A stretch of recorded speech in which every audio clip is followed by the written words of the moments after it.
எல்லாத்துக்கும் இருப்பான். அந்த 10% தான் தொடர்ந்தாப்புல பார்த்தீங்கன்னாக்கா ஒரு காலகட்டத்தில் வைகோ வாங்கினாரு, அப்புறம் அதற்கு பிறகு விஜயகாந்த் வாங்கினாரு, இப்போ சீமான் வாங்கிட்டு இருக்காரு.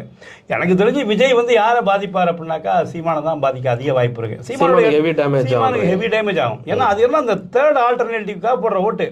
அப்போ அதே அந்த ஈர்ப்பு இவர்கிட்ட இருக்கு, அந்த அட்ராக்ஷன் விஜய்கிட்ட இருக்கு.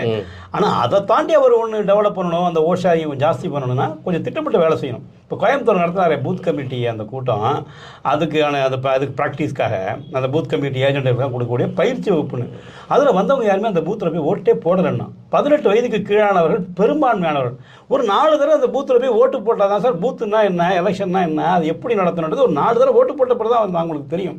அப்போ குறைந்தபட்சம் ஒரு பூத் கமிட்டியில் போட்டோம்னா ஒரு 30 வயசு அந்த ஏஜ்லேருந்து போட்டால் தான் அது பூத் கமிட்டியாக இருக்கும்.